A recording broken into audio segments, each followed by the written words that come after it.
Hi, నేను మీ గౌతమిని. Welcome back to Solpuram sisters and family. మేమైతే అందరం కలిసి షిరిడి ప్లాన్ వేసుకొని షిరిడి వెళ్తున్నామండి. పిల్లలకు హాలిడేస్ ఉన్నాయి, అందుకు ఇలా ప్లాన్ చేసుకొని వెళ్తున్నాము. 2 days ట్రిప్ అండి మాదైతే. ఇది అయితే మార్నింగ్ 6కే బయలుదేరామండి. అయితే మేము డైరెక్ట్గా షిరిడికి వెళ్ళట్లేదు, మధ్యలో తులజాపూర్ భవానీ టెంపుల్కి అయితే వెళ్తూ ఉన్నామండి.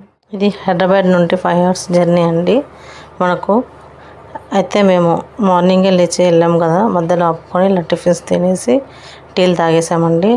అక్కడే ఉయ్యాల ఉంటే పిల్లలు ఇలా ఎంజాయ్ చేస్తూ ఊగుతున్నారండి. అలాగే ఇక్కడ కారు కూడా ఉందండి, ఆ కార్తో కూడా ఇలా పిల్లలు అయితే ఎంజాయ్ చేస్తున్నారు. చాలా బాగా హ్యాపీగా పిల్లలు ఎంజాయ్ చేస్తున్నారండి. టీలు అంటే అందరు టీలు తాగేలోపు పిల్లలు ఇలా ఎంజాయ్ చేస్తూ ఆడుకుంటున్నారండి. మేమైతే తులజాపూర్ భవన్ టెంపుల్కి అయితే వెళ్ళామండి. ఇక్కడ షాపింగ్ మాల్స్ అండి, అటు ఇటు షాప్స్ ఉన్నాయి. మనకు కార్ పార్కింగ్ అయితే దూరంగా ఉంటుంది, అక్కడ నుండి వాకబుల్లే ఉంటుంది, అంటే నడుచుకుంటూ వెళ్ళాలి, కొంచెం దూరమే ఉంటుంది.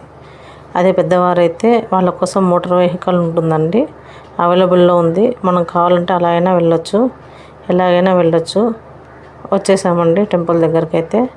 ఇదేనండి టెంపుల్, అమ్మవారి టెంపుల్ అంటే ఎంట్రన్స్ ఇది. ఇప్పుడు లోపలికి వెళ్ళాలండి మనం.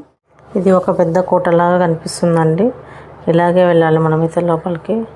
చూడండి, ఇలా వెళ్ళిపోవాలి లోపలికి. చాలా బాగుందండి టెంపుల్ అయితే. పెద్ద కోటలాగా, అంత మహల్ లాగా చాలా పెద్దగా ఉందండి టెంపుల్ అయితే మనకు. ఇక్కడైతే భగవతీదేవి అమ్మవారిని తులజా భవానీగా మనకు ఇక్కడ దర్శనం ఇస్తుందండి. ఇక్కడ అమ్మవారు అయితే శక్తిపీఠం అండి.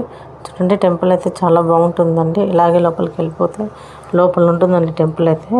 మనకు ఎంట్రన్స్లో ఇలా ఉంటుంది అంతే, లోపలికి వెళ్ళాక లోపల ఉంటుంది టెంపుల్.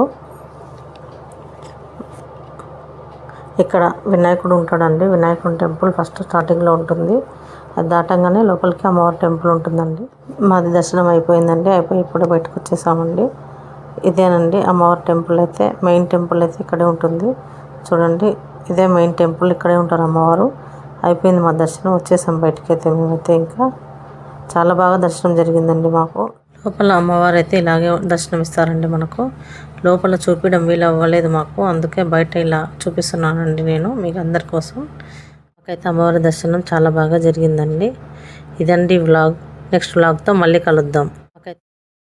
ప్లీజ్ మా ఛానల్ని లైక్ చేయండి, షేర్ చేయండి, సబ్స్క్రైబ్ చేసుకోండి. వాళ్ళైతే సబ్స్క్రైబ్ చేసుకోండి.